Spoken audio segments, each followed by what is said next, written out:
The prep show. It's time for the prep show. It's called the prep show. It's disorganized play. This is the prep show where I prep a new game each and every week, yes, and then we play. Hey, click. I did it. I did a click. Hey, everybody. Welcome to Disorganized Play, where you will enjoy the smooth jazz stylings of me, Mr. One Tom Lommel, as I take you on a delightful journey into the world of fantasy, myth, and adventure that we call Dungeons and Dragons. Okay, that's enough of that creepy radio voice. We got plenty of that this weekend, did we not? Yes, we did. I want to thank everybody who tuned in for our Alzheimer's Association marathon this weekend. We raised nearly $7,000. We were $1,000 over our record that we set last year. We were $2,700 over our goal. I had a fantastic time. I hope you guys all had a great time tuning in and following along. I really appreciate everybody who got to stop in and watch, and also got to stop in and make a donation. We had some great prizes, and it was a great fun for a great cause. So I would say very successful weekend, very successful event. It was a blast to have Brian Patterson, Mr. D20 Monkey, at my table. That Marvel Superheroes game was off the hook. I really enjoyed that. And I also super enjoyed playing. I don't think it was a creepy bard, but it was certainly a disturbing bard in his Carthoon game. So I hope you learned a lot about Carthoon. I'm going to go turn the fan down a little bit here. I'll be right back. I'll be right back, you guys.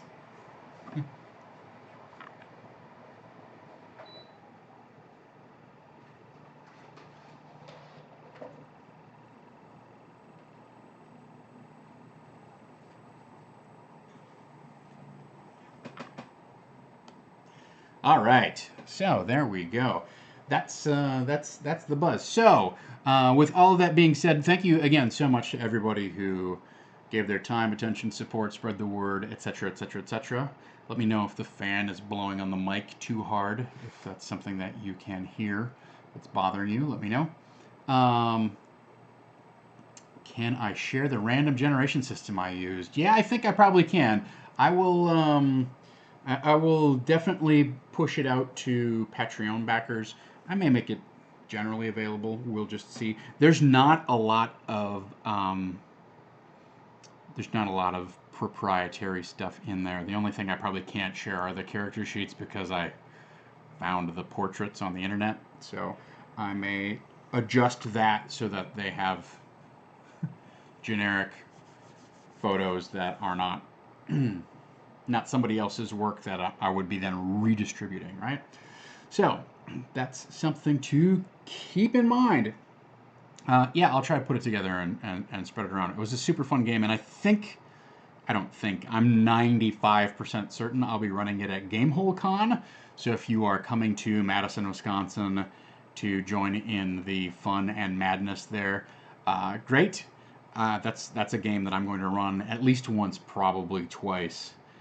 You can play in that. I don't think Galactus will be making an appearance every time. That was more of a special session for the chat, but I have some ideas to refine the game, and but I don't know that it needs a ton of work.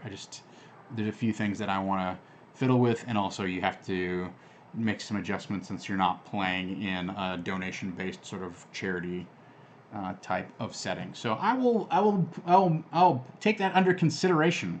So, very good.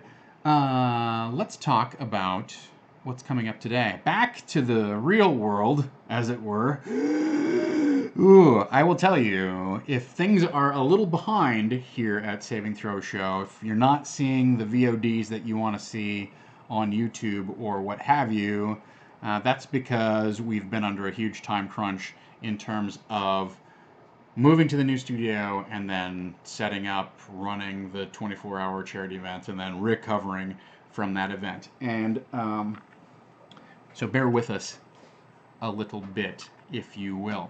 But That's the march of progress continues, as we say. Let's take a look at what our path forward is along that march here today. So, a couple things. We're going to talk about new tool, the plot vice. You've heard of plot radar. Hello, Death by Donut, and a good welcome to you. You have heard of the plot radar. I wonder if this is maybe the plot microwave. I might rename this. I like plot vice. You're going to find out why. So we're going to talk about that. That's going to be extensively involved in today's prep session. It's a new tool that I thought up in the car on the way back from the vet this morning. So it's literally fresh off the printer. I think despite the fact that it is somewhat a work in progress, I think you'll find it insightful. We're going to talk about how much is too much. This is a very important consideration, and we're going to see that kind of coming out of our plot vice. And then finally, dungeon crafting. We've got a big session tomorrow. I would like to do, because it is the finale, I don't want to say it's the finale like, oh, the campaign's over, but it's the finale of the adventure, right? This is what everything has been building up to. We fight the big bad. And there'll be some denouement and whatnot. But this really is, okay, maybe not the finale, but the climax of the adventure. So let's make sure that we put in a little extra wuzzle on there. Put a little extra spin on our forkball and make sure that this has a very high potential for being an extremely memorable session that pays off a lot of the groundwork that we've spent the last 7 weeks or so laying down, right? So those are our topics for today. We'll go a little bit over past 1 o'clock since we started a little bit late. I don't know what was going on with Twitch, but they were,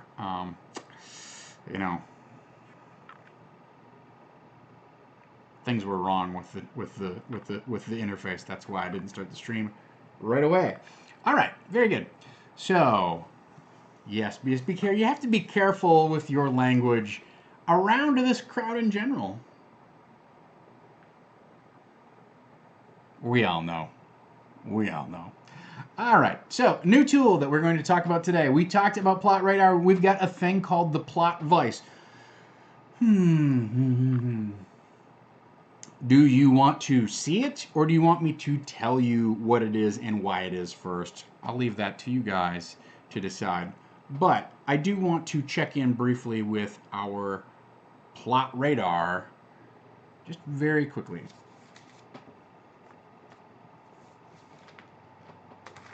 So we're going to jump on over. And then you tell me if you just want to dive into the plot vice, or I want to talk about what my thinking is here. Okay. A big ups to Mr. James V for giving me this second webcam with which the magic can happen. All right, it's show and tell time, everyone. Welcome. Hi, welcome. Okay.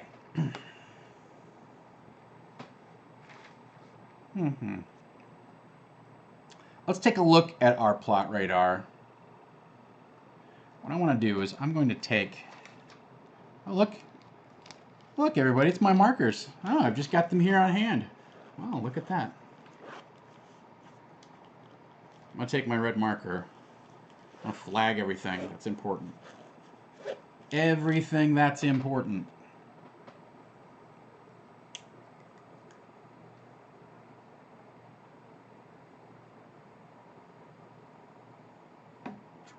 Gulthias tree is important. This bone into jade is sort of important. I'm flagging the Iron Keep because we've got to get there. We've got to start foreshadowing this thing. This Dragon Key they've forgotten about. Nobody cares. This Kundrakar scroll fragment may in fact end up going away. A Shardalon can keep sleeping. Goblin Uprising actually goes from dormant to more of a distant thing, right? That went in there. This whole tack possesses and commands the twig blights. That hasn't been introduced, and I don't know if it's going to. I'm going to move that down into Sparks. Okay? Rainmaker is made of holy divine wood. I don't know if that's necessary, but I'm going to put a dot on that. That might be important. How did Thawne's father really die? Well, guess what? That one goes into the closed retired. Untrustworthy Ranger goes into the closed retired. Twig Blights. I feel like these things have gotten lost. I'm going to move them into the dormant category. Maybe they're important. I'll put a question mark on those guys. I don't know. Belloc. Definitely important. That guy's a jerk. Gregory and Dell's deal. Definitely important. Tox Voices. You know, we dealt with this, but it's got to be resolved, right? Ilmater's Cough. That was dealt with. We can move that closed retired.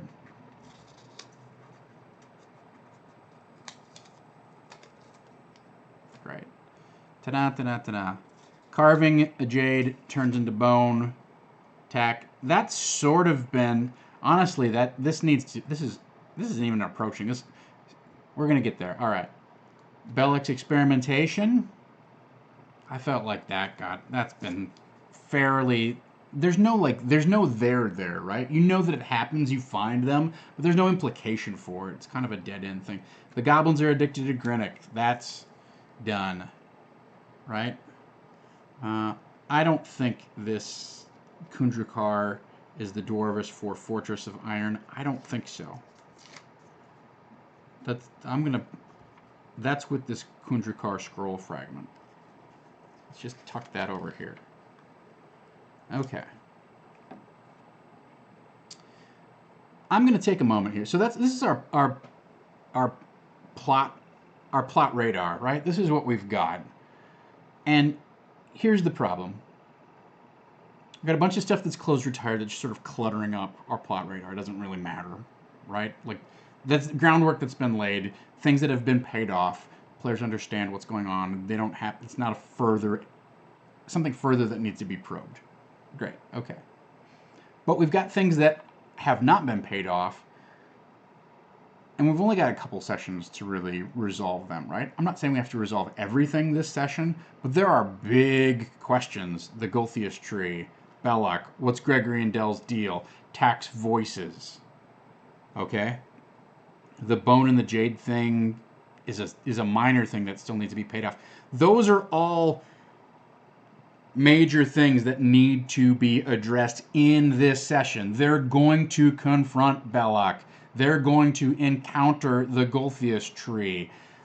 The groundwork has been laid down that somehow Tax Voices are related to what's going on. Gregory and Dell are involved in this encounter. Okay? So, those are things that are all immediate, that need to be taken care of. I'm going to copy these things onto new Post-it notes.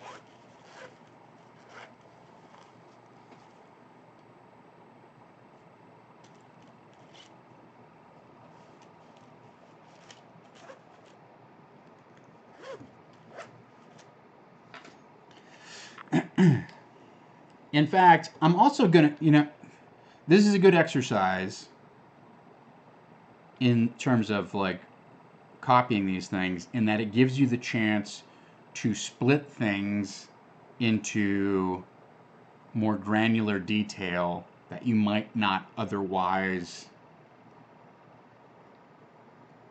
these things all develop differently, right? Wind blows your papers around. So, what I mean by that is,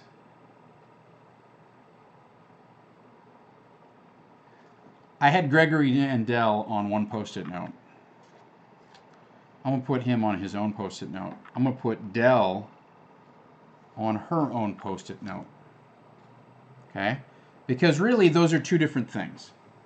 Like, Gregory and Dell went there together, but it's very clear they went there with two separate purposes. Gregory went to kind of pay off and buy protection from the village, from what we can understand from the last session, and Dell went to secure some more wood for her parents to do the carving of these toys.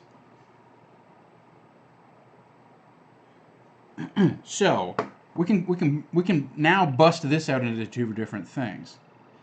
Okay. The Golthius tree. What does that have to do with anything?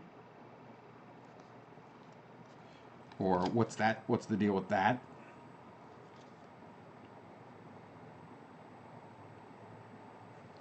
Belak is his own thing.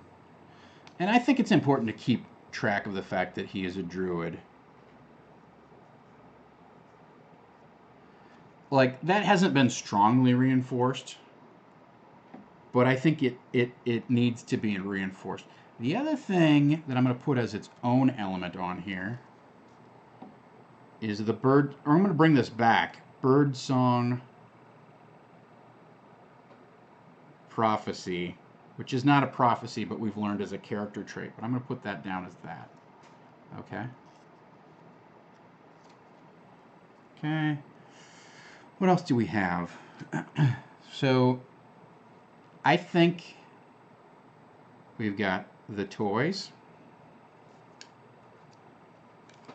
I'm making a little pile over here, you guys. And then the jade / bone carvings.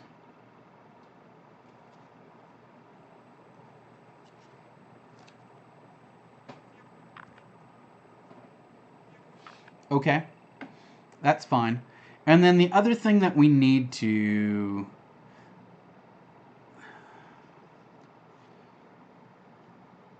Here's the thing. I'm writing down the Iron Keep. That's an element I want to foreshadow, right?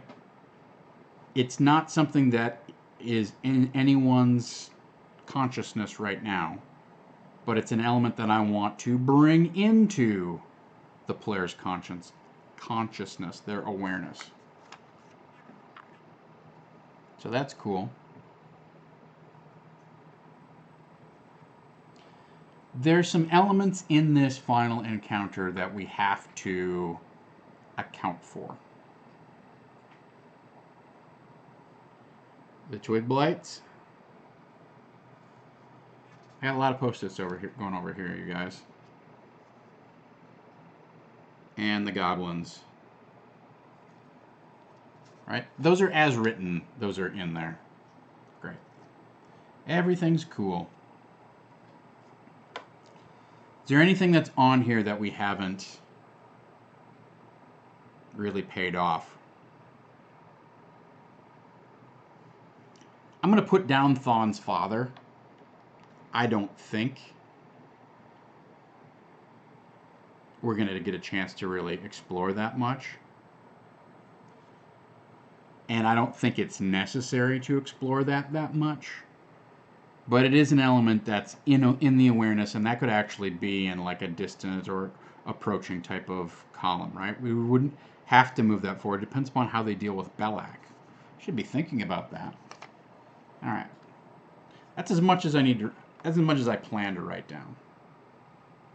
I think everything that we talked about has now been put onto one of these 11 stickies that I have in front of me. I didn't do one for tax voices. I feel like tax voices are tied to the Golthius tree, are tied to the jade and bone carving. I mean, really, I think tax voices are this, right? I think it's covered by that. And it's covered by the toys. Between these two things, honestly, the toys are really like... Let's put this in parentheses. Voices, toys, and voices, jade and bone carvings, right? They're those things are related. They're both sources of text voices, and we need to, I think we're going to deal with those in different ways. But we have to, all right, so we're going to get to that, BSB here. Don't get ahead of me. Don't get ahead of me. All right. I appreciate it, though. I have forgotten it in the past. So let's just kind of pop some of the, just so you all have an idea of what the son of a crap is happening.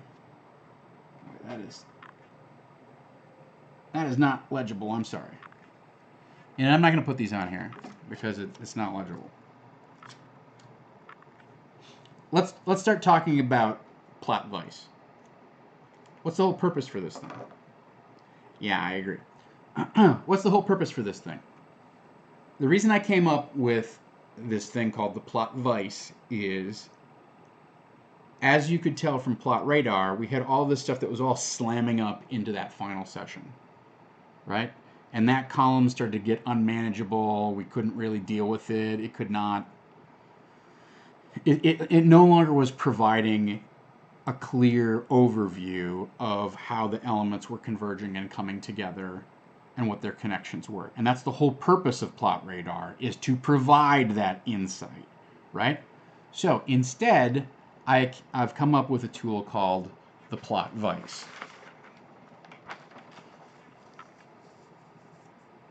All right.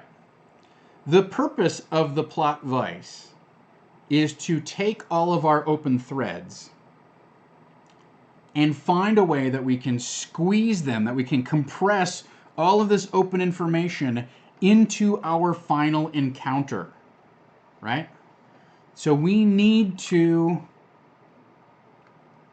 take all of these disparate elements that we have on here, and we need to figure out a way that they can get expressed or resolved in our climactic session, right?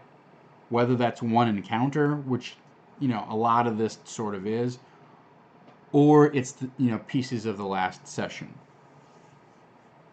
This is the first time I'm even using this, so this is very much a work in progress. That doesn't mean I don't have a high degree of confidence in how it's going to initially work anyhow, right? So let's start throwing, let's just throw our little post-it notes on here, right? We should really start from the bottom. It'll be easier.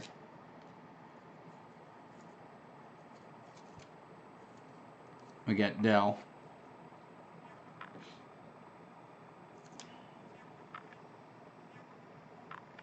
We got Gregory.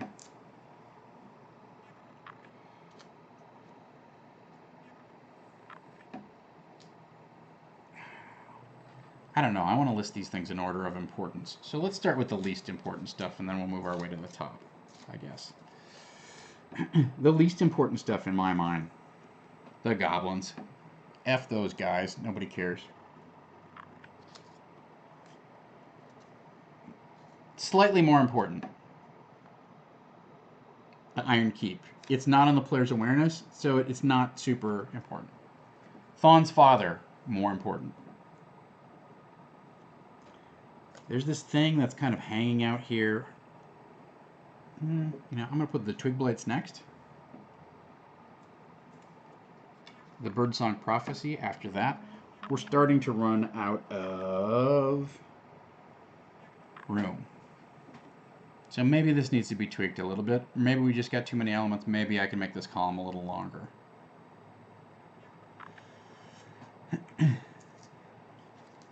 Voices. These two things, in my mind, are equal. They both need to be dealt with.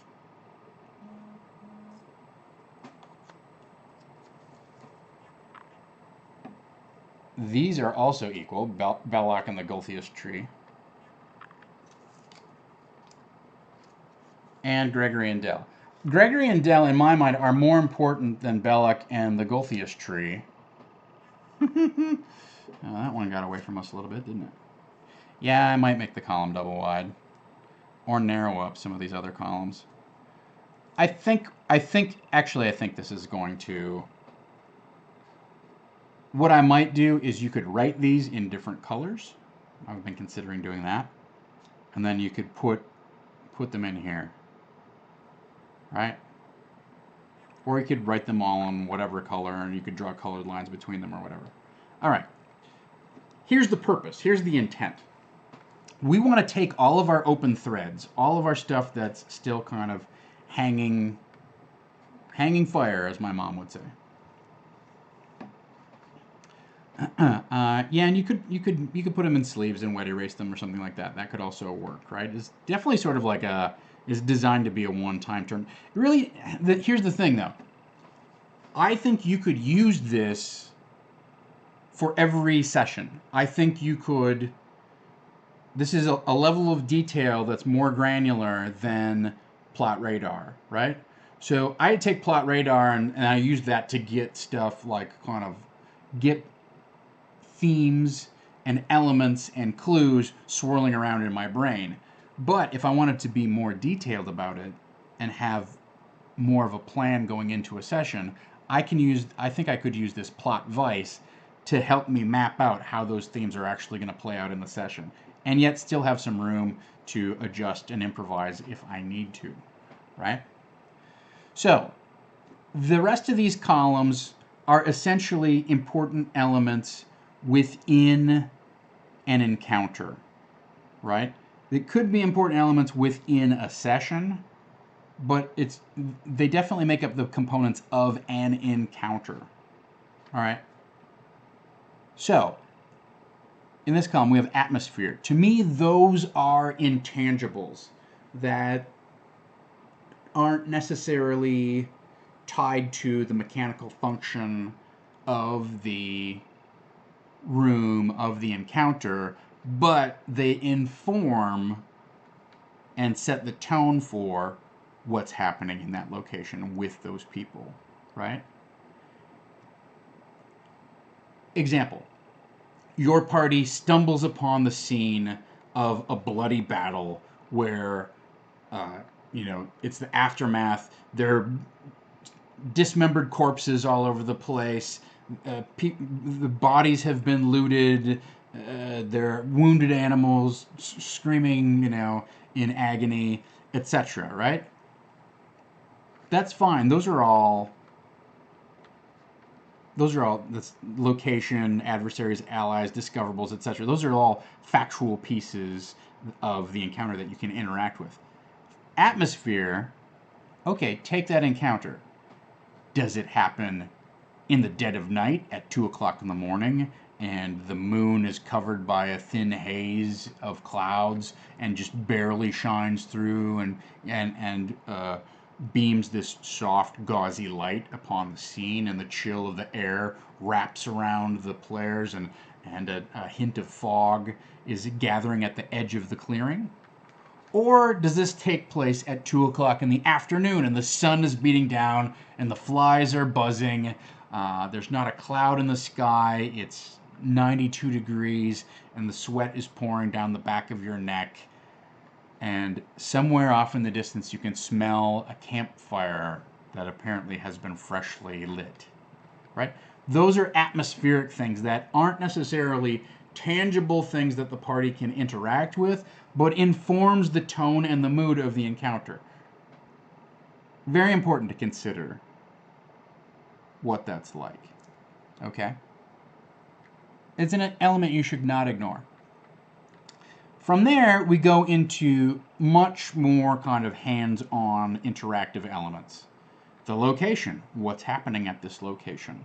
Are there any sort of implications of this location? Is it hilly terrain? Is it frozen? Is there magma? Is it difficult terrain? All of those things go into, are there different levels to this location? Those are the elements you need to think about to make the location dynamic and interesting. If you, assuming that this is supposed to be a centerpiece encounter for your adventure, right? Sometimes it's just an old guy with a wagon kind of pushing his cart over the hill. It doesn't have to be a super detail. It doesn't have to be a ring of standing stones that are charged with magical power that you can draw upon to wield arcane might, right? And that's not germane to that particular encounter. We've got adversaries. Now, this might be as simple as Big Boss, okay? I don't want it to be that simple because if we look over here, we've got the Golthius tree and we've got Belloc. Those are both adversaries. Those are both of our adversaries. Allies. It could be a prisoner.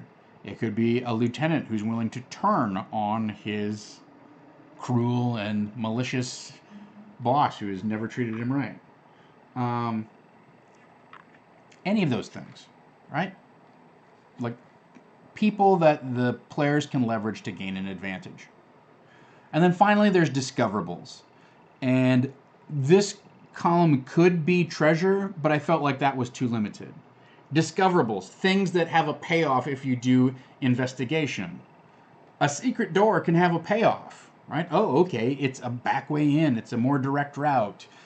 It's a hidden cache of weapons. It leads to the throne room.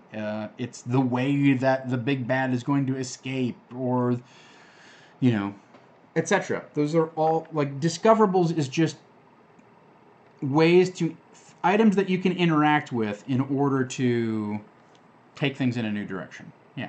A discoverable, as BSB Care points out, could lead to another plot point, right? But the point, the real thing is, like, this is obvious. The location is obvious for the most part, right? Who the big bads are going to be obvious. At some point, they will reveal themselves, right? Your allies, if there are any, will potentially reveal themselves. This is kind of a weird column because you don't often think of including allies in a fight like this, but it's something to think about, right? Discoverables, yeah. So as James V points out, this could be a journal that answers a question that you had earlier that you didn't know the answer to, but you're not going to get through one of these other elements of the encounter. And that's the whole point. That really brings us to the payoff here, right? That's the whole point of this plot vice, is to take all of these open elements and figure out, okay, how are we potentially going to pay these things off? How is the player going to discover the full meaning of all of these things that we've hinted at, all of these things that we spent weeks developing, that we feel as the DM need to be resolved. On top of that, it also gives you an area where you can introduce some elements, particularly in this discoverables category, that will lead you to the next stage of the adventure. So, for instance, Thon's father could be in a discoverables category over here. The Iron Keep could be in a discoverables category over here, right?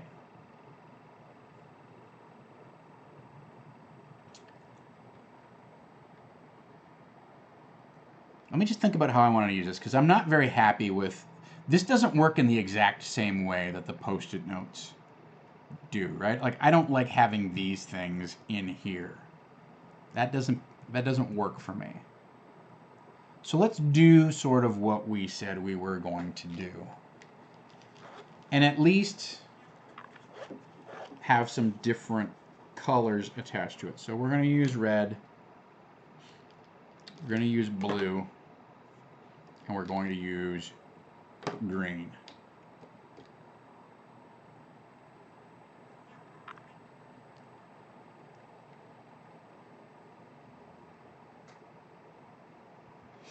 Red will be our adversary elements.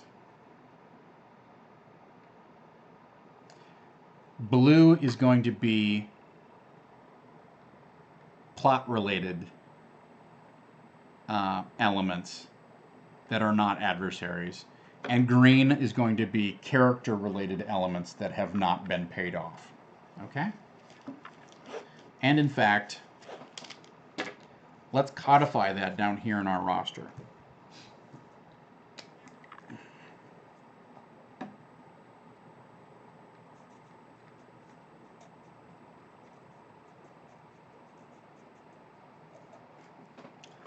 let me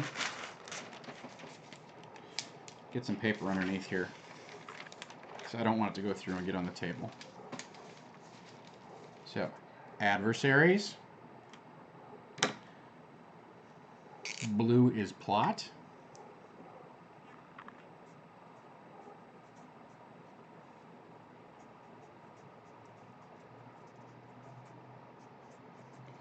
Really, it's mission threads. Green is character development.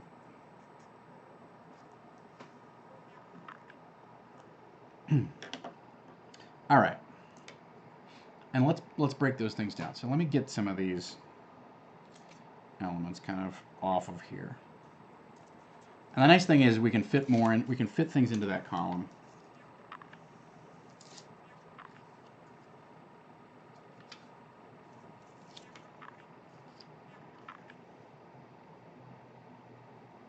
Let me just think about where does the iron keep fit, right? It's a question. It's kind of I think it's going to turn into a mission thread. It's not really character development, right?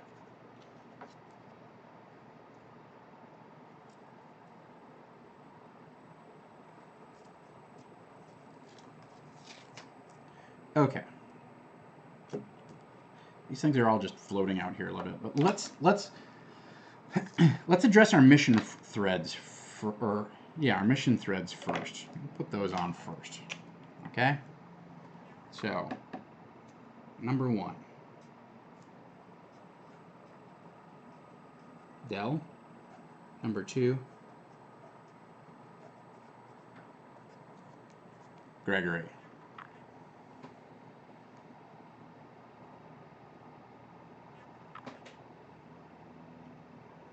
That's the mission, is to find that stuff. Okay, that's good.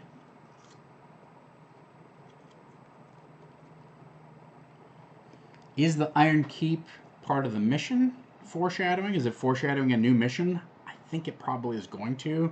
So that and but Thon's father, I feel, is something that's character development. That's not part of the mission, is it?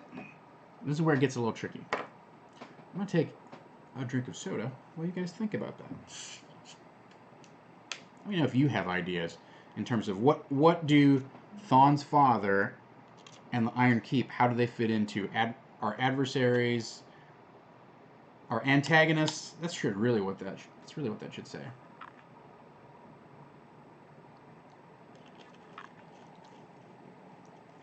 Is it a mission or is it a character development thing? It's not hugely important what the distinction is, okay? The important thing is to get it on the board. So, but I think Thon's father and Iron Keep can be down our list a ways. So I'm going to push those things. Iron Keep is, I'm going to say, is a mission thread. They just don't know about it. It's like a hidden mission thread. Is anything else a mission thread? No. So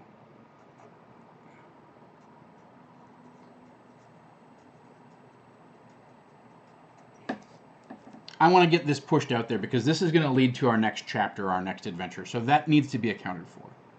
Okay, great. That's that. I'm going to get these on the board so that you guys can see them all, right? I think this Birdsong Prophecy is also a mission thread, right? That was given to them at the top. I think they may have forgotten about it, but yeah, I agree with you, BSB Care.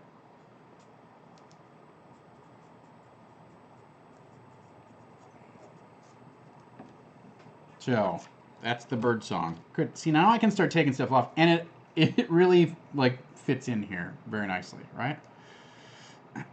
Adversaries. Let's get those on the board because we're looking at what's left, right? This is character development.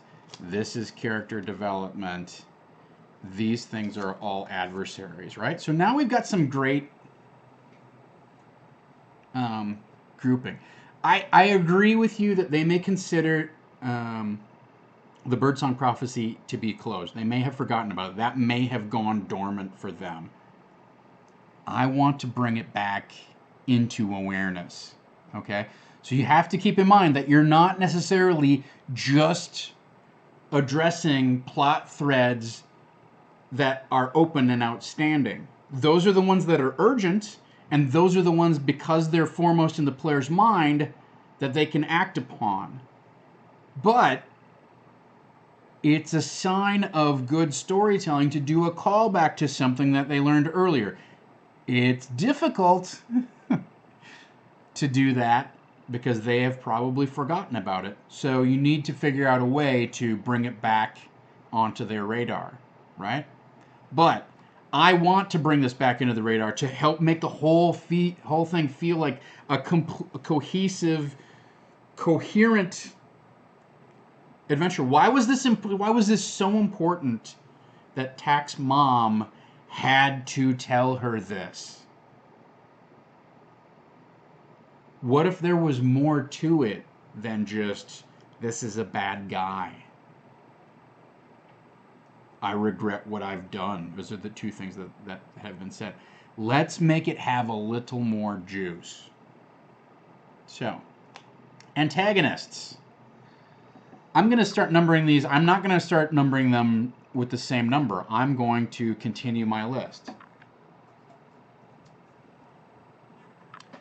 I'm going to put Belek at the top, even though I think the Gulthias tree is more powerful, right? But Belek is the guy they're gunning for. Honestly, they have sort of forgotten about the tree. So Belek could just be there with some weird tree, and no one would be any the wiser.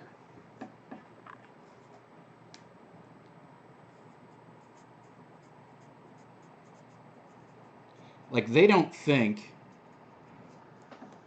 Hey, guys. Hang on. I'm going to mute this for a minute.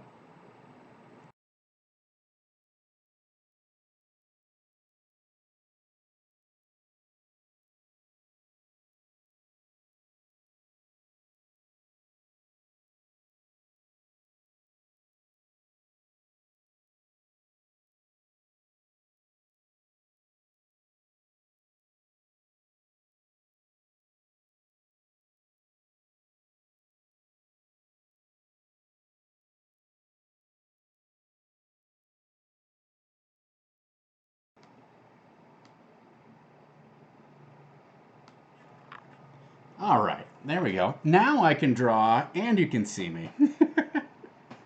All right, Gulthias tree. They could think that the Gulthias tree is just whatever, is not some unintelligent tree. It doesn't matter. Okay, great. Those things go off.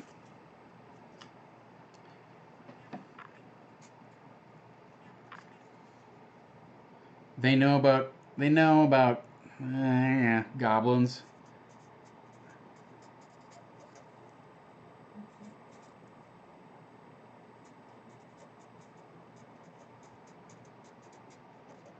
They know about the twig blights. You can take those off the list. Okay, great. Those are our antagonists as established, right? Finally, yeah, they do probably just think it's a tree, and I don't... So that's sort of a reveal waiting to happen, right? That the tree is actually the master manipulator behind all this thing, or whatever it is. So let's make that important from what they know. All right, so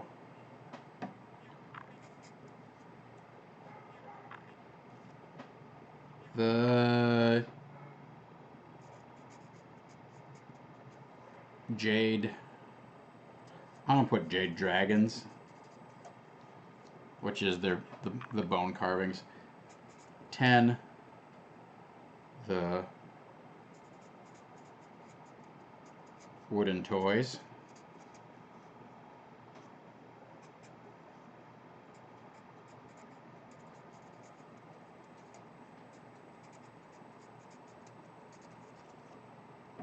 Okay. There we go. So these are all of our elements here, right? These are all of the things that we want to incorporate or deal with. And as I just said, the important part about that is elements you want to deal with. Not necessarily everything that's just stuck floating in their mind, but these are the elements that we want to deal with. I want to do something interesting with the wooden toys, right? No, I can't grab it right now, but I have that mummer's wagon that I want to put together. There are things that I need to do something with. The Jade Dragons, the answer to that needs to be put out here. Maybe in a mission related thing there was this sort of command, you know what you need to do. Like you have the power. I think that's a character development thing that sort of relates to these two.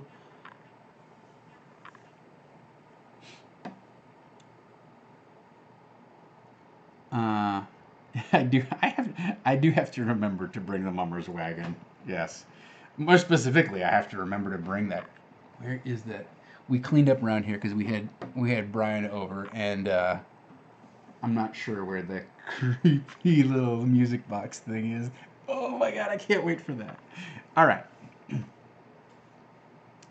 So, let's look at plugging these things into our final encounters, right? Let's think about how we're going to pay this stuff off. So,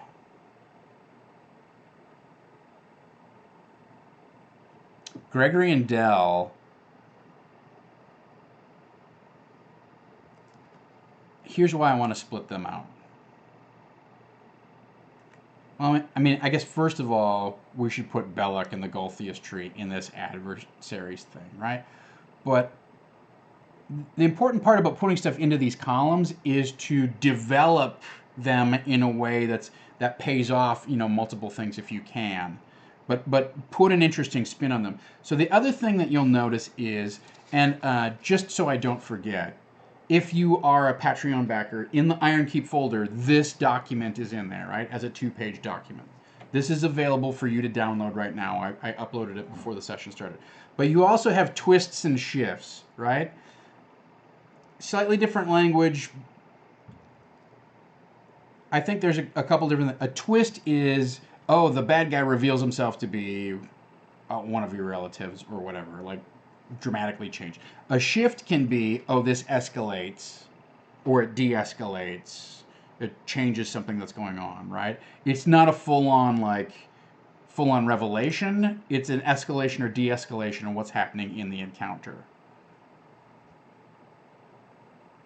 So a shift might be, oh, they discover the wheel that controls the steam vents. If they turn it off, then the place isn't flooded with scalding hot steam. It shifts down.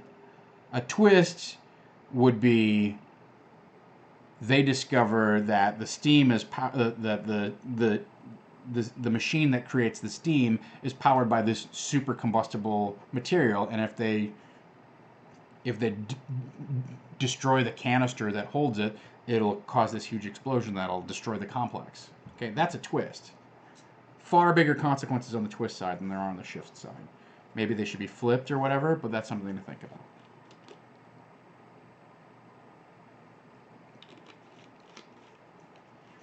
I'm not going to fill out this entire thing, right? Because we spent an hour on this already.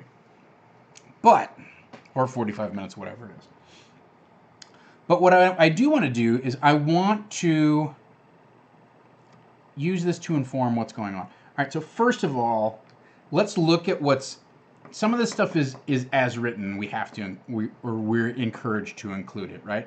I'm going to say right off the bat, I don't give a crap about the goblins anymore. They're not interesting. I don't think there's a way to develop them in a way that's interesting, although you could theoretically make them sort of these these goblin minion type of things that would be kind of weird. Like, that might be fun, right? But the first thing that I want to do is go through what's open, what elements I want to include, and take some stuff off. I want to do some selective editing. God, there's too much going on here. Are the goblins interesting? No, I'm just going to cross them off for now. The twig blights, I'm going to put brackets around because I want my focus to be on Belloc and the Gulthias tree and Dell and Gregory. I want these things to pay off, but I really want my focus to be on these 4 elements. And these things are supporting players that maybe have a function in the combat in terms of, okay, we can log jam. We could log jam Grayson by sending a bunch of twig blights after him, and he can't get through them. He's stuck. He can't go fight the huge evil tree and do all of his divine smiting stuff because he's got a bunch of twig blights in there. Okay, is that interesting? I don't know. I've got all these elements on the board.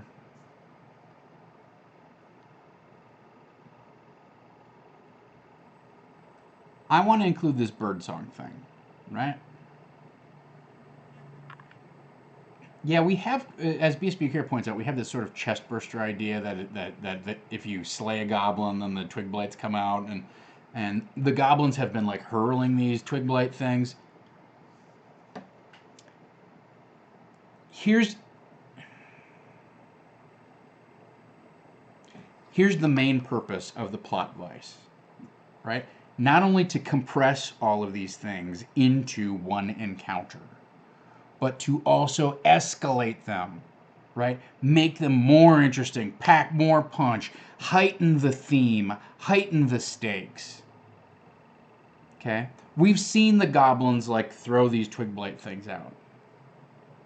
To have them do it again is repetitious. To have something new happen with the twig blights, that's more dangerous.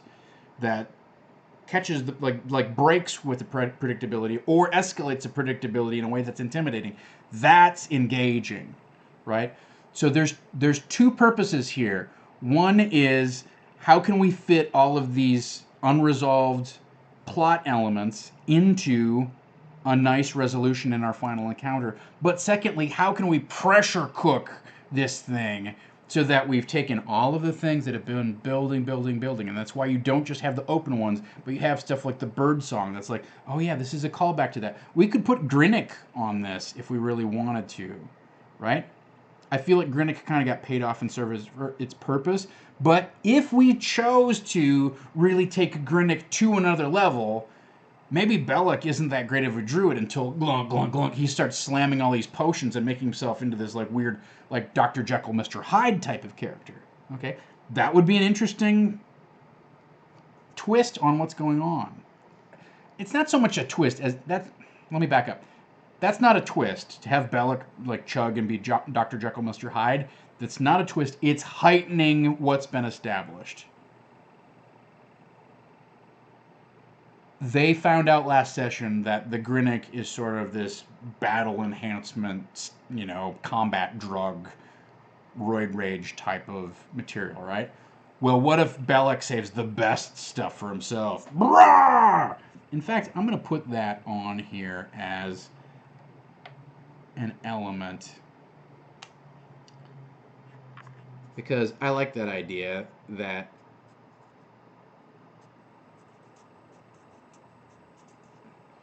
really, I'm going to write down Super Grinnick.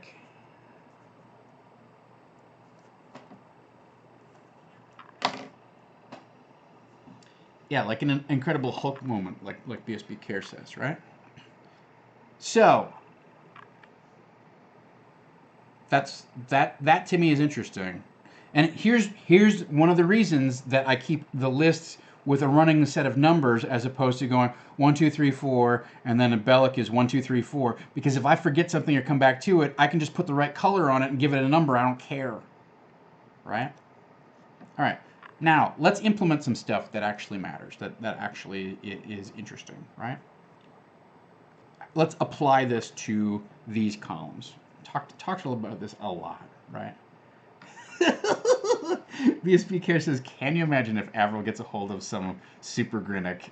That is a great question. What will happen? I'm going to just go ahead and put that over here.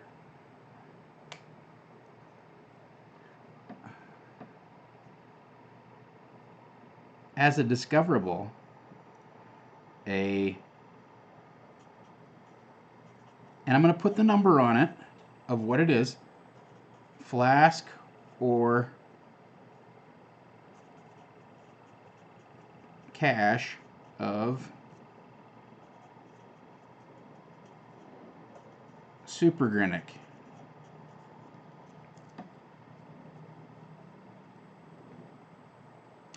Yeah, and I'm going to do the same thing with a couple other elements, right? And it doesn't matter what order they're in. Let's just go back over here.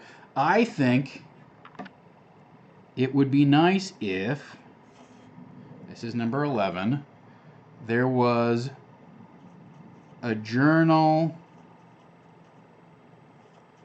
of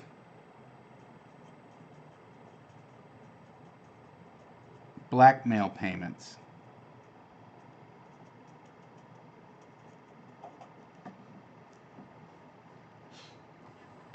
Oh, it's stat up a dire halfling. You guys are getting into my brain a little bit here, which is good. That means my tutorials have been enlightening, or maybe we're just all nerds. All right, so that's that. Now we're off on a whole tangent of what would Avril do with Supergrinic. All right, I think there should be a journal of blackmail payments. I think we need to discover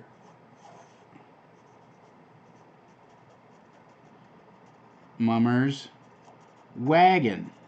All right, that has to do with these wooden toys. Here's where this thing starts to pay off in a different way. Also related to 10 in the atmosphere is the music box. So, sorry guys, I didn't realize you couldn't see the whole thing. Let me get my little posties out of the way here. So now, number 10, the wooden toys, there's the music box, the creepy music that we can play during the thing, and they can find the Mummer's wagon, right?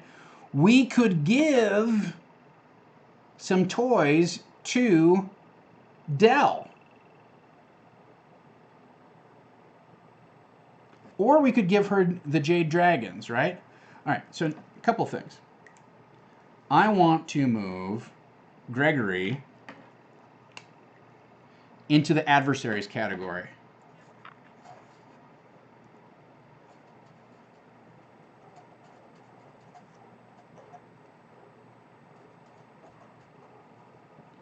Gregory is lost. I don't think Bellic will be whistling the same tune as the music box.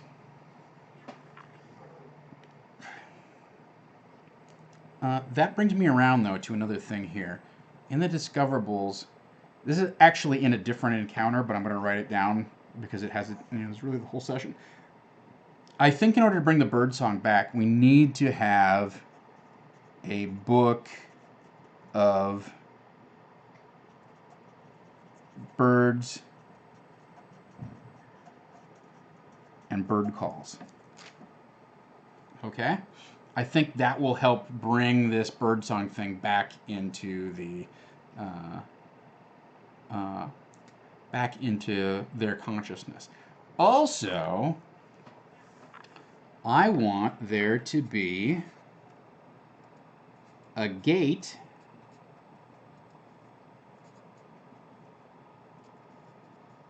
of branches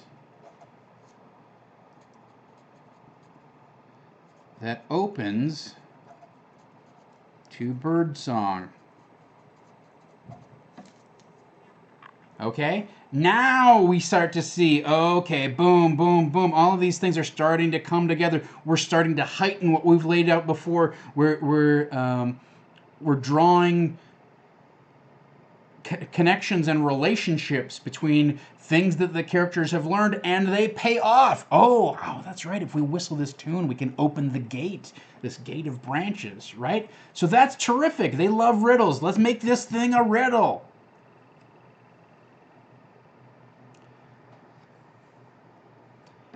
The other thing that this tool does for you is it forces you to think about the details of your final encounter.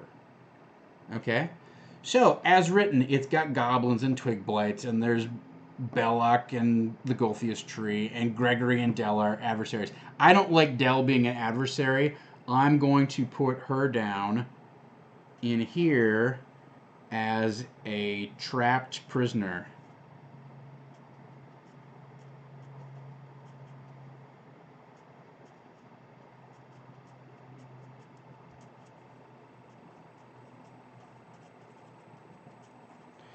Which raises the question, is she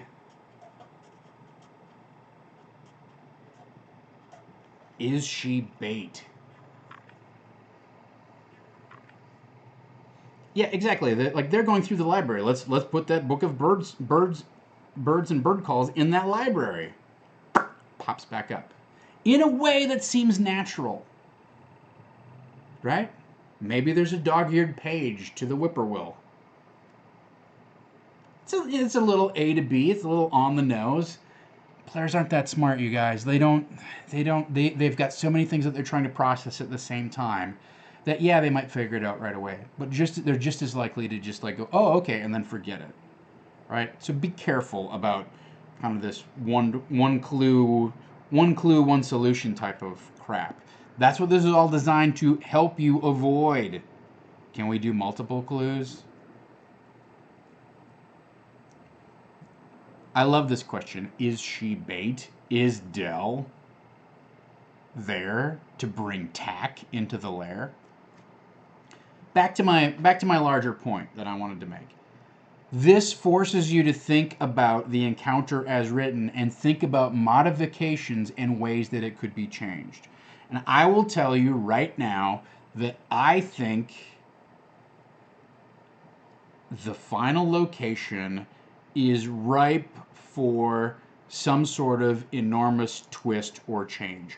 I don't know that this open field combat where you fight the druid and the tree and a bunch of twig blights converge on you before you can get there. I don't know that that's the type of combat I want to run.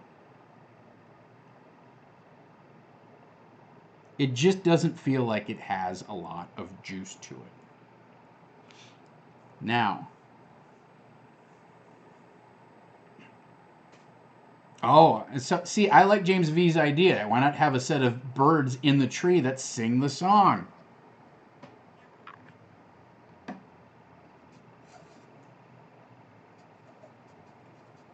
Birds singing in the tree. That's great.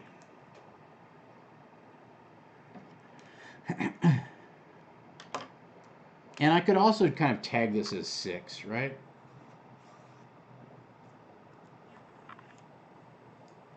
I don't know if I like this whole da-da-da-da. I don't know. So, as I was saying, what this forces you to do is think about the encounter as written and think about how the elements that you have laid out leading up to this encounter, how they intersect with this,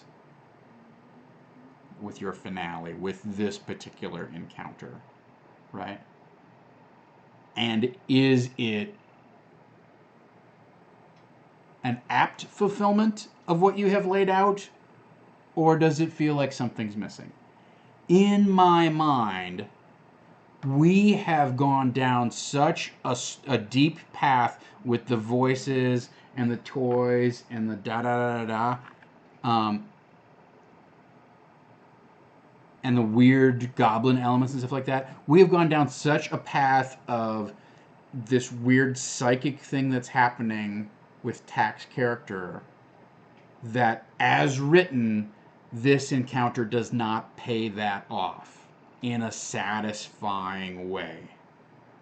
Okay? Oh, the trees.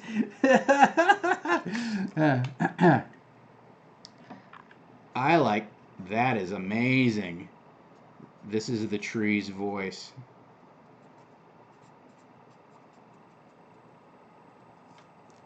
That's super great, you guys. It's terrific. All right.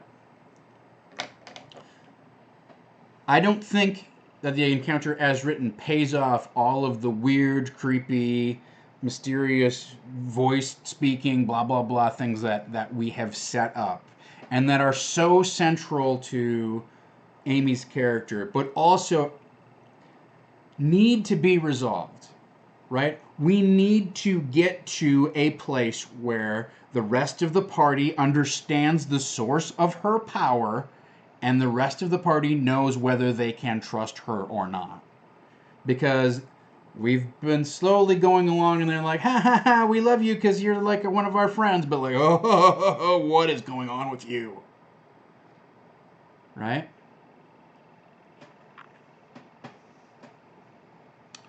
Gregory is lost. Can we tie Gregory into the Grinnick? Maybe. It's an interesting idea. Let me just...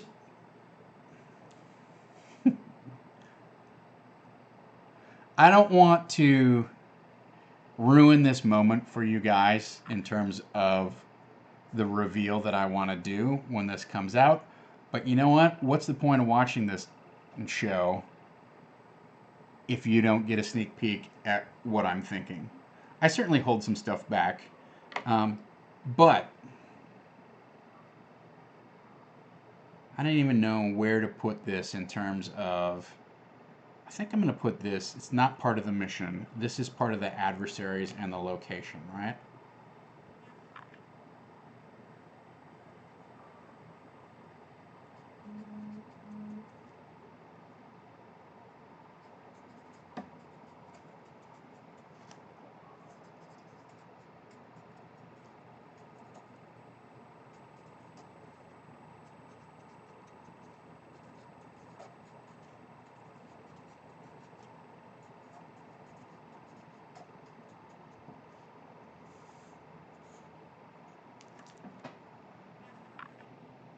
The spoiler light is shining a huge...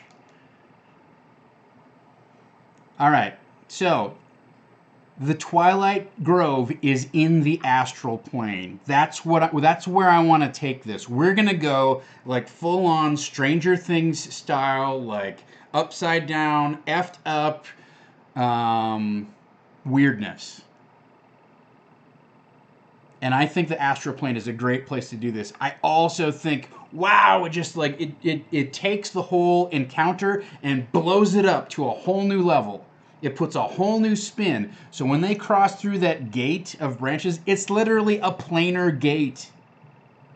And they cross into the astral plane. And now you can see like, oh, okay, those roots go through the multiverse or whatever. Like they go beyond, like they're not just physical roots. The other thing that this gets us to is going to be a shift. And I'm going to call this a character development shift. But it's not applied to any particular person. It's just all the PCs.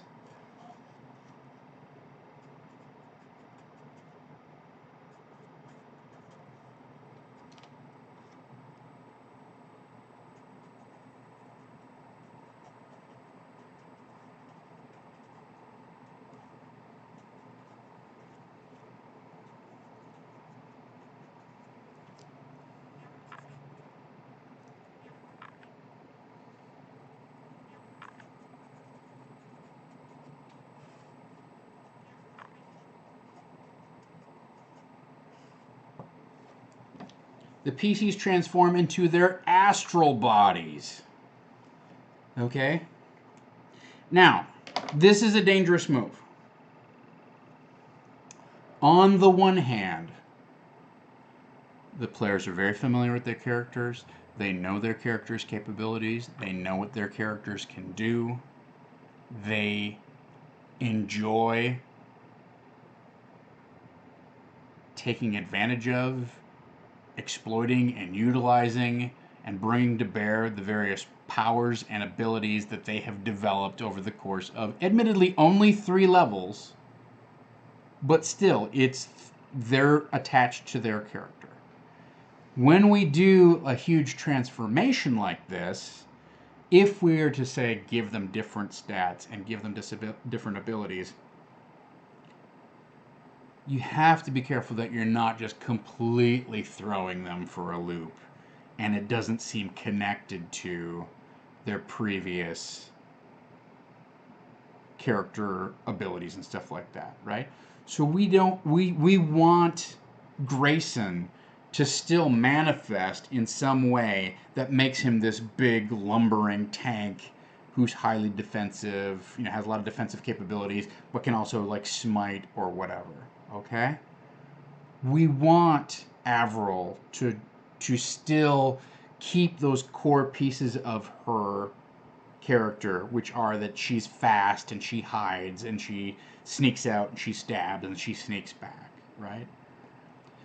And most of all, we want Tack to have some sort of kind of like crowning glory. She, out of all the characters, should have some sort of manifestation or capabilities or advantage in this place that makes her go from the support character to being this divine or this psychic juggernaut. Not necessarily like full on juggernaut, like she can't be defeated, but all of a sudden goes from being a support character to being a combat monster or a tank or whatever, right? And likewise, Thawne still needs to be able to maybe open a gate to the demi-plane of arrows, or so he's a planeswalker, right? This really ties into Thawne big time. Like, this certainly unlocks an ability for him that sounds super cool, right? Yeah, a reverse cloak and dagger is very interesting. Okay. Adversaries. So if we go with this twist, which is pretty huge, we should think about some things that like are attached to that. One of the things being like the whole silver cord type of thing. I want to make sure that that's a piece of D&D lore that doesn't get missed. Right? I want those silver cords to manifest. And I want them to potentially be cut. Oh, shit. Now, I know, it's only third level. We're only third level. Here's the thing about this twist is now we've left the realm of your characters are defined as X and such, and we can actually have this sort of epic scene, this incredible epic battle between the malevolent forces and give the party this opportunity to be superheroes for just one scene, and then when it diminishes back, they go back to their normal bodies. They're their normal selves, but they have gained insight. They have come up with, they have tasted power beyond their mortal forms. Wow, well, where does that lead us, right? I think also over here, when we talk about like, where's the Iron Keep? We put that over here in 3, right? I think there needs to be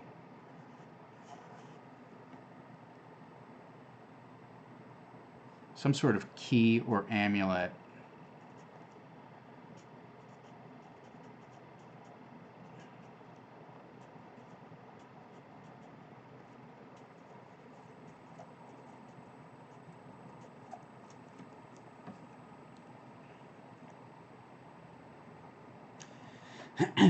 Yeah, you're right about using your mental stats in place of your physical, and I think whatever we come up with needs to have some implications there.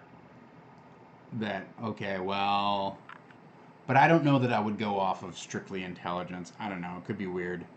I think maybe that could be part of your hit points. I thought about that, right? Like your hit points are your intelligence score. Now that penalizes Avril a lot, and Havana's already feeling the pinch for having a low intelligence. So I'm not sure about that.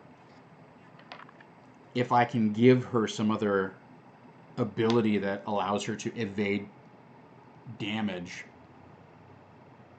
that would be interesting. I'm going to put this in the location, even though it's part of the adversary. So it's sort of 6 and 8.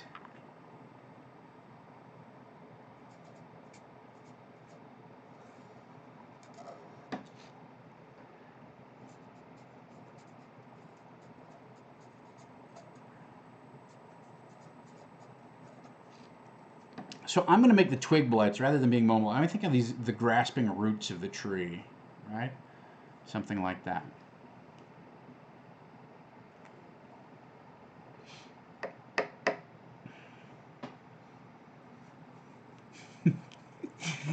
I hear what you're saying, James V, and I know that Havana is going to go crazy nuts with that concept. I think that's okay, right? I think I need to make sure that she doesn't feel like super penalized by it, or that there's a little bit of a get out of jail kind of aspect to it. Um, but I think with a little careful thought, it will be fun to play rather than her feeling like, oh, I'm getting screwed by the DM. I'm going to put this under a shift.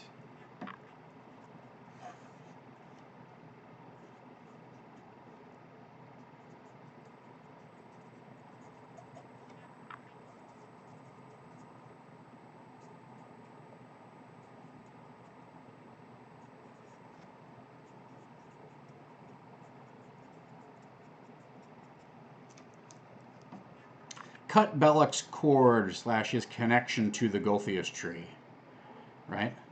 That could de-escalate Belloc's power.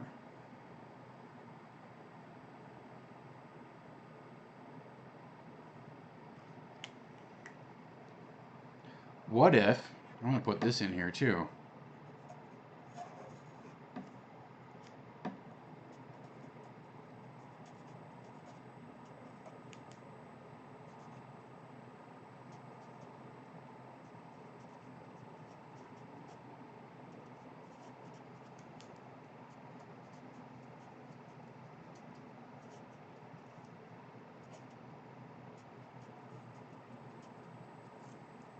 Belloc is a branch or a puppet of the Golthius tree.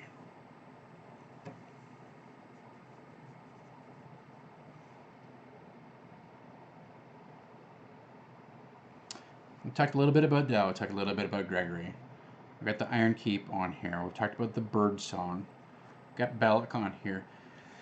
The Golthius tree, I think, is the big bad. But I love this idea that we could go into a role-playing scene.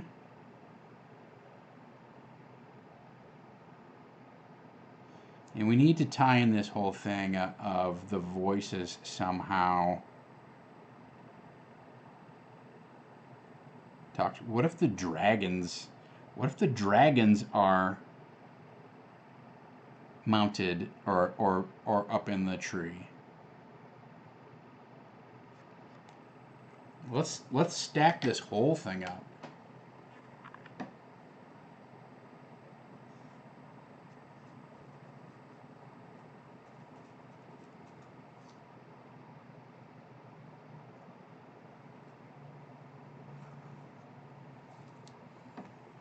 So what if the tree is adorned with these jade dragon statuettes, and they sing like birds? They are the voice of the tree. Wow, so now we're really, that is tightly knit. Like, that feels inventive, and it feels like an escalation of what we have learned. And it's creepy.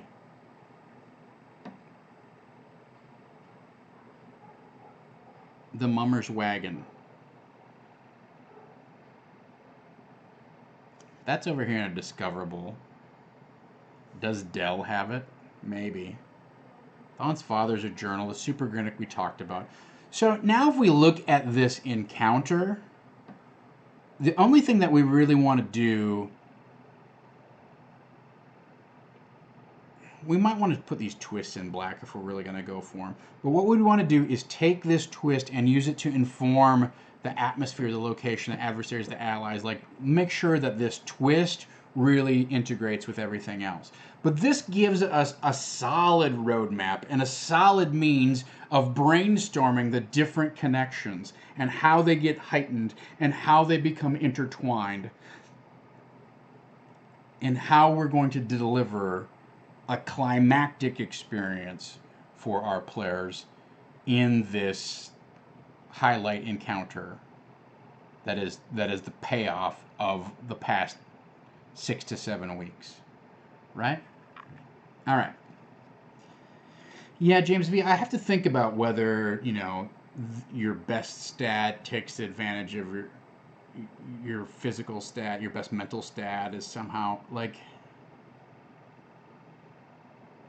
it could be something where intelligence might be a measure of your offensive power, and wisdom is a measure of your defensive power, and charisma is a measure of your hit points, how much damage you can take.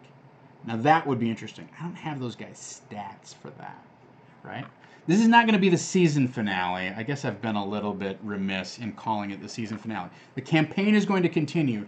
This is the climactic finale of Sunless Citadel. Once we deal with this, we're on denouement. We're in denouement territory. They'll go deal with Gingy at some point. And that's something we got. And like, we don't even have Gingy on the board. I guess we should probably... Is Gingy an adversary or a mission thread? I think Gingy is a mission thread, but I could also see Gingy being an adversary. But I'm going to put...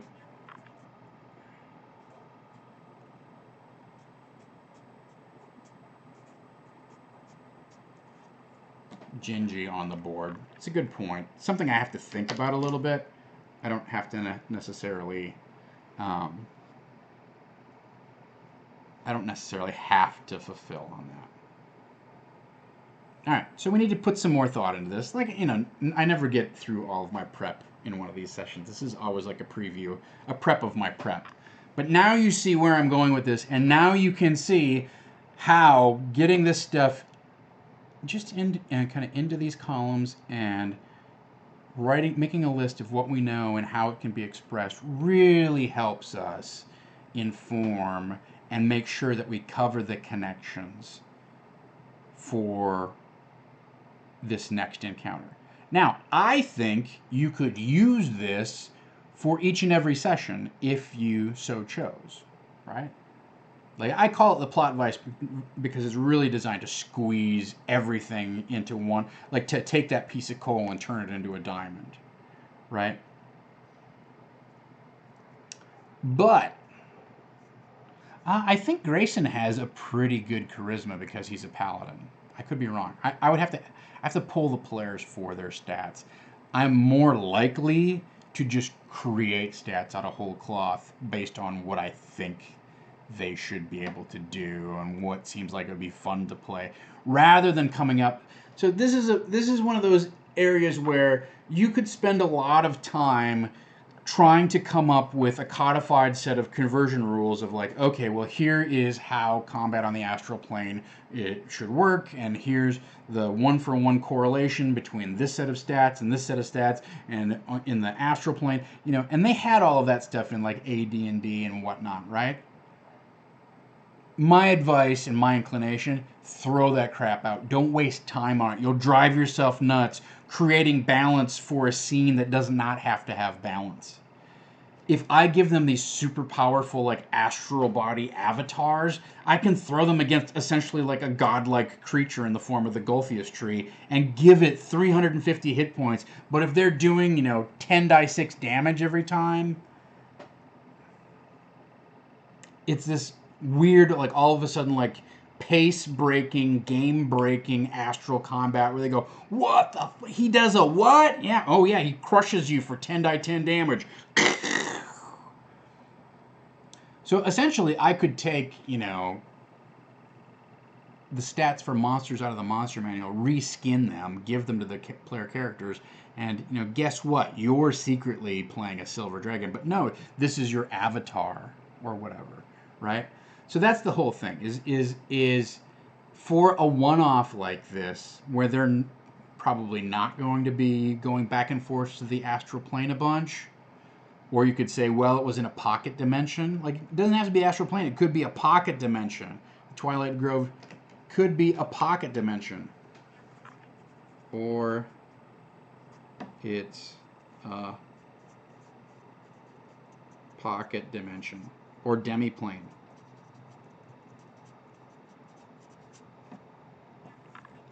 Rules only apply there. Oh, we've been to the astral before. Okay, well you can sidestep that whole thing if they go to the demi-plane of the Twilight Grove. What are the rules there? Nobody knows. Great. Here, guess what? You have 94 hit points now. What? Why? Oh, guys, if he's giving us 94 hit points, what are we going to be fighting?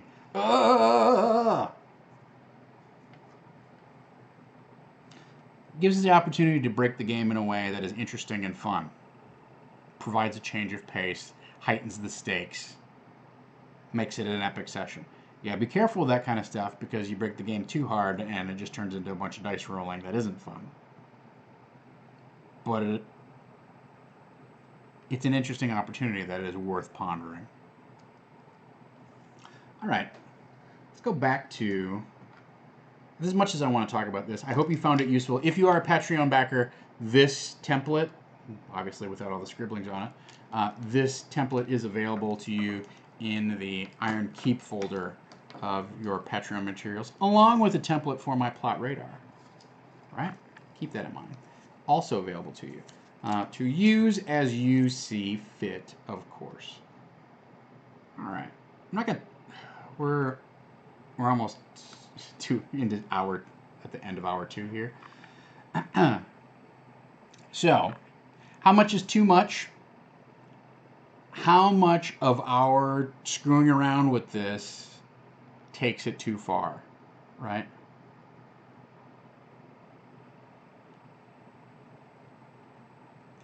Yeah, James B has a suggestion here about the voice in Tax Head. I think there's a number of different things that we really, like, that's not on here as a big, like, as a big reveal. I think we need to deal with, like, what is it? Is it her? Is it something internal to her? A big question that has not been resolved and is sort of hanging or looming out there is, what is Tack's relationship to the Golthius tree by way of her parents? Because it's very clear that her parents made some sort of pact with the Golthius tree.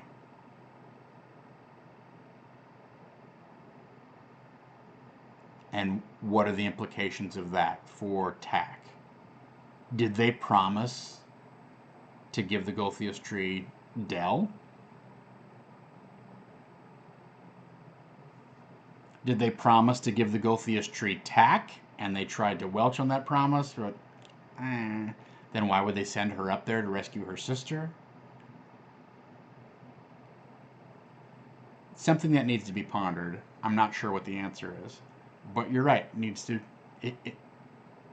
It needs to get addressed at some point. It could get addressed back in Oakhurst after they leave this area. It might not be resolved this session. I would like it to be resolved, but it doesn't have to be. The longer you push it off, the harder it is. How much is too much? The only reason I have this on here is that, like, we're doing a lot of screwing around with stuff that we have set up. And it touches on what I was just talking about, which is we're shifting this entire combat into a whole new weird world. And the players need to be able to at least feel the connection between what their characters were and what happens in this space, right? Much like the big goblin ambush that took the entire session, this could be a real curveball that they don't fully embrace. Or, they embraced that, but they did not necessarily get a huge amount of satisfaction out of it. So I think it behooves us to leave ourselves a few outs, to leave ourselves a few places where role-playing could come up. We have a puzzle, or it could be we could scale down the combat where it's not this 10-round slugfest. It could be a very satisfying combat that might only be 5 rounds.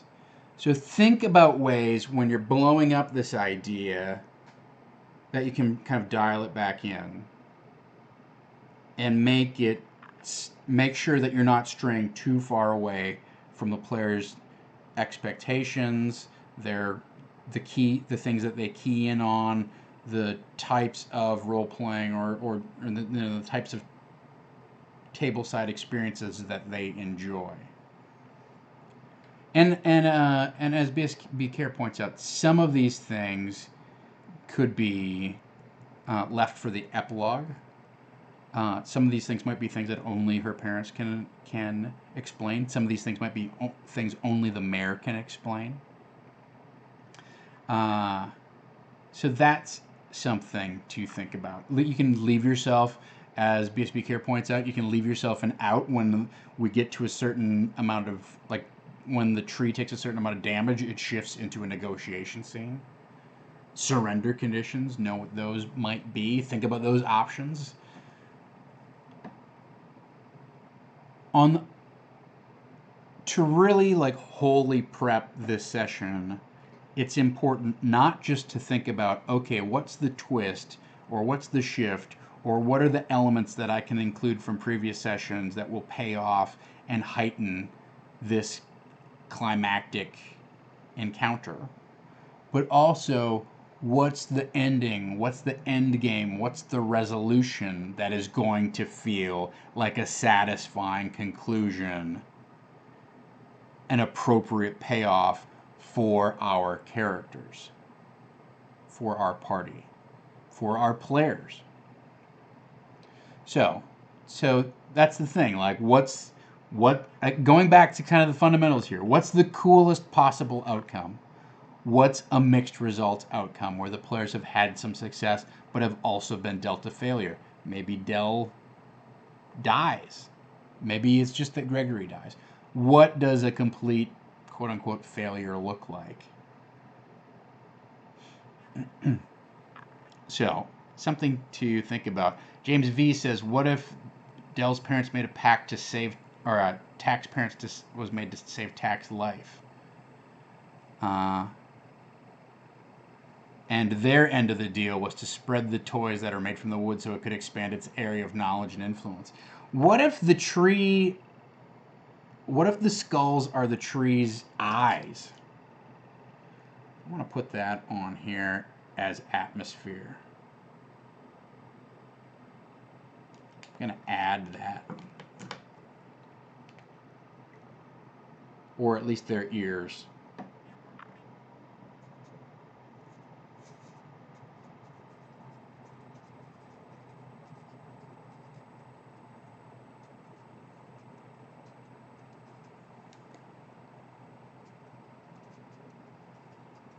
Eyes and ears.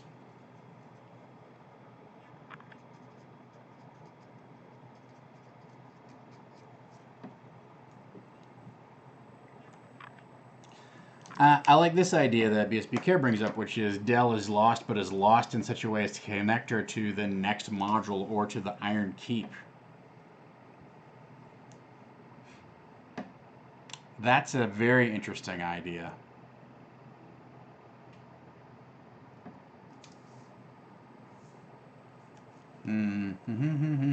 All right. We could brainstorm here for another hour and come up with a ton of different things that would be exciting and fun. Sometimes when you over prep, the whole thing becomes way too convoluted, where you start going down paths that you'll never be able to actually explain in a succinct way to the players, and that's always dangerous. You don't want your end game to have a ton of different convoluted explanations for okay, the reason that this guy did this is because this guy did this thing that told him, and he made a deal with her, like it's easy to go down that series of branching decisions and making everything like super intertwined. Sometimes you've got to like use Occam's razor to clear cut the forest a little bit so you can see the trees. So how much is too much is something you have to ask yourself. What are my players' expectations? What are their key kind of fun triggers, if you want to call it that? And make sure that you're playing into those and you're not straying too far afield from what they've established with their end of their player background. Specifically when when I'm screwing around with Dell, that's Tack's sister. I could make her completely lost and da da da da. I think that closes down an avenue for character development for Amy that is less interesting than and less satisfying than letting Amy give Tack the ability to rescue her, right? So that's something to think about when you're thinking about how far is too far, both in terms of what do the players enjoy, what have the players established. You don't want to step on their end of the DM player trust bargain too much. And then finally, how much is too much just in a mechanical perspective of how much are you straining the constraints of the game. And I mean that not necessarily doing something as radical as what I've just been talking about, but also in terms of, when you juice a monster or you add some minions or you tweak an encounter, etc., etc. Anytime that you're reinterpreting the rules, anytime that you're planning to present something to the players, even if it's as simple as, well, that's the way it's written, guys, you have to know how far is too far if it's not fun. If your characters are role-playing heavy, like, let's go to the church and have a 25-minute, scene with the abbot where we talk about the weather, then don't send him into the Tomb of Horrors. You've got to look at that module and go, okay, well, how can I come to some sort of role-playing scene where Asarak keeps speaking to them throughout the entire thing, taunting them and having some interaction with them, etc., etc., etc. So anytime, even with material presented as written, you have to think about how much is too far. Is this too far as written? Do I need to scale it back and adjust it? Are the changes that I've made too far? Do I need to softball them or adjust them to be more appropriate? Okay. BSB Care says, I fall on the side of Dell as complicit, but try and make her redeemable rather than in the ally category. I mean, I think, yeah. I put her in the ally category just because if you're redeemable, I consider you an ally. I guess you could put her in the adversaries category and do some sort of shift or twist. Here's the reason I don't do that. I don't think Dell is an adversary. I think she's trapped, and therefore she's not a threat to the party, but she's also not immediately an ally. She could be an ally if they somehow freed her from the grasp of the tree, whether that's its vines or some sort of cord that it's established or whatever it is, right? So that's why I have her in the ally category and not in the adversary category.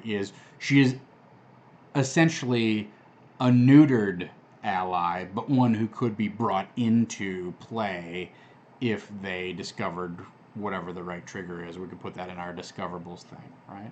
Or tag that on her. And then finally, just briefly, I'm not going to cover this in any depth whatsoever, but I want to talk just very quickly about dungeon crafting. We want to use all the tools in our toolbox available to make this a memorable session. And I think that means we need to do some set dressing. We have to have some sort of physical expression of this scenario.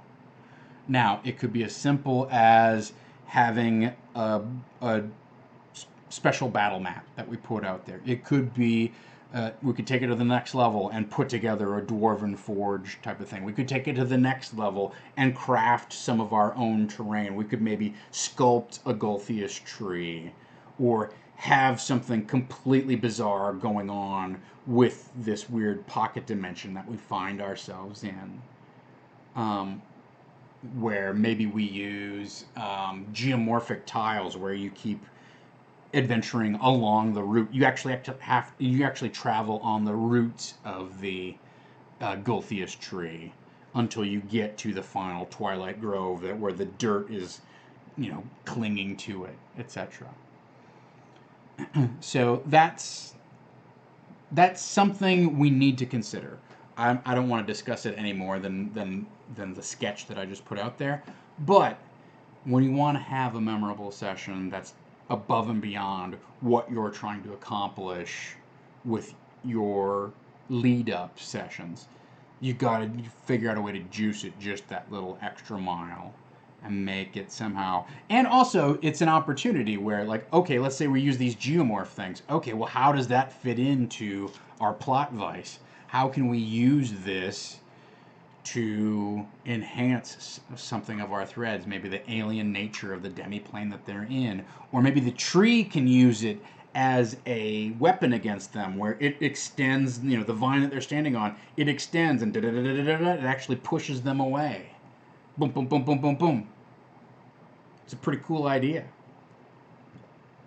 I don't know, how we necessarily like do that physically on the thing, but the idea that the shape of the battlefield could elongate, could contract and expand, that's something you almost never see, and that could be a very compelling twist on the tabletop experience of the grid experience, where you can't count on there being 20, 10 squares between you or whatever. As BSB Care points out, you could have non-harmful lair actions that just shift the battlefield rather than raining, devastation on you. All right, so it's 1:57. Let's wrap this thing up. I thought we had some great discussion today. I feel like if I can capitalize on this, it will be an interesting session tomorrow. I'm curious how the players will respond. We do have, 2 rooms to get through.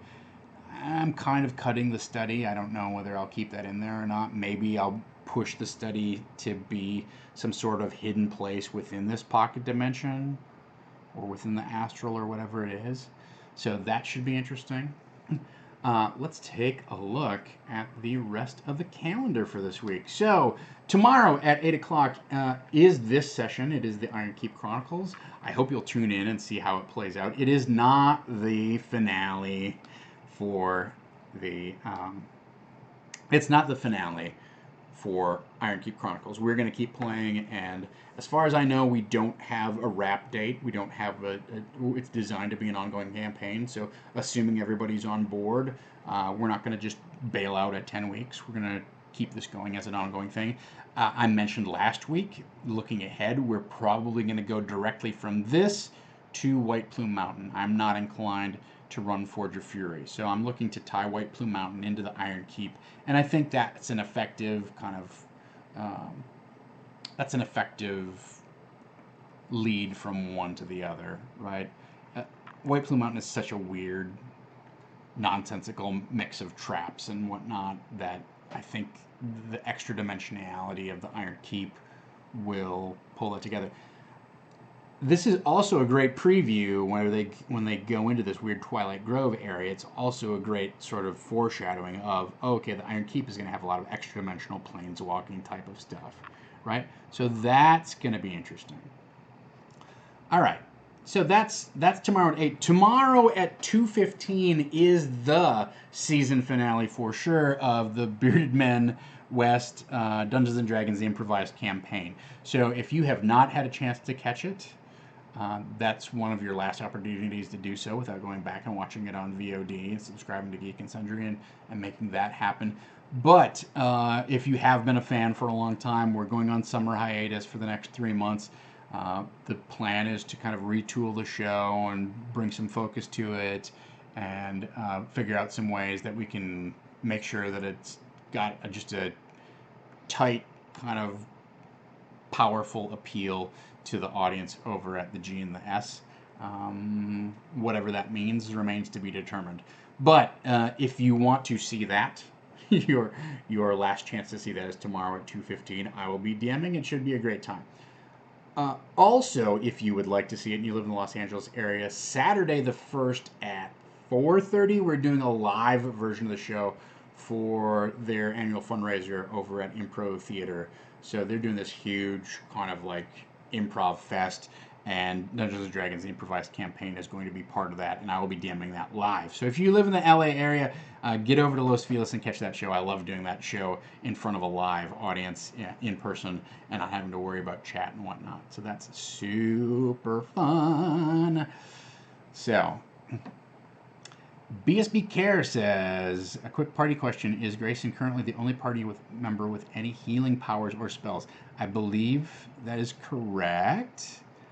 I'm not sure what Thawne has as his ranger spells. They have some healing potions, and also they have some potions that they haven't used, like the fire breath thing and whatnot. I don't even know what to do about that, guys. Like, that's something where it's an expendable item. I could just whack them over the head with it and say, come on, hey, don't forget, you got those potions and whatnot. I don't know. Like, that's their problem. We'll deal with it when we deal with it. Let's see how that happens. It does raise an interesting point. Is there some way that maybe Dell could channel some energy, or that Tack could steal some energy from the tree? Or the obvious way out of this is, what if this super Grinnick gave them overclock powers, right? And so then they could be like, I'm gonna go grab a bucket of Grinnick and charge up. Okay, great, fine. Like, that sounds interesting. So yeah, we could do a quick inventory check at the start of the session. I'm just not inclined to do it. I'm just not. I feel like it's going to slow things down. I want to kick this session off. They were already kind of left hanging in a Chardalon's shrine, and I want to get things started and get things going, because this is going to be a big encounter. I'm not super worried about killing them with this encounter. I don't know. Maybe I'm wrong about that. What else is on the calendar? So Thursday at 2 o'clock, I will be back here for Disorganized Play. We can talk about how this all went astray and my grandiose ideas did not pan out. That's most likely the conversation we'll be having, but hopefully it will be a triumphant victory celebration where we talk about how great and how fun and enjoyable that session was, and how all of our hard prep work and brainstorming paid off in ways that were untold and unforeseen. I hope that's the story that I have for you on Thursday. You'll have to tune in to find out. Thursday night, Mr. David Crennan is running Star Wars Edge of the Empire. Never tell me the odds. Friday, we're back with more Call of Cthulhu Black Bag Vikings. And then Saturday and Sunday, we're taking the weekend off to help get the studio more up to speed, give Dom some more time to recover, since he is teching all of our shows as far as I can tell. And also maybe we'll be able to get some VODs up there and whatnot. So Saturday and Sunday are still hiatus days for us this weekend, but there's plenty of stuff to go back and watch if you didn't watch the full ALZ marathon. There's some choice moments in there, some great games to go back and indulge and enjoy. As I said, I loved the Marvel Superheroes game. I had such a blast. I'm going to be running that at Gamehole Con here in November, and I had a super fun time playing in Carthune. I thought that was an amazing, enjoyable session, and I was so glad to have a great lineup of players alongside me, as well as having Mr. Brian Patterson himself as our DM. It was a rare treat for me, and I hope it would equally paid off for you. All right, so there you go. Yeah, Vanna probably thought I'd be done by now. I was almost done by now, but that does take us to the end, ladies and gentlemen. Thank you so much for joining me. You are all beloved by me. I appreciate everything you do, all of your contributions. Thank you to Flockwad for modding, and all of our regulars, everybody for chipping in on the chat. I hope you have a great rest of your afternoon, and until next time, let's dungeon! 125 in a row, you guys. That is very impressive. 125 in a row. So I don't know how we're going to keep this streak up, but we're doing it.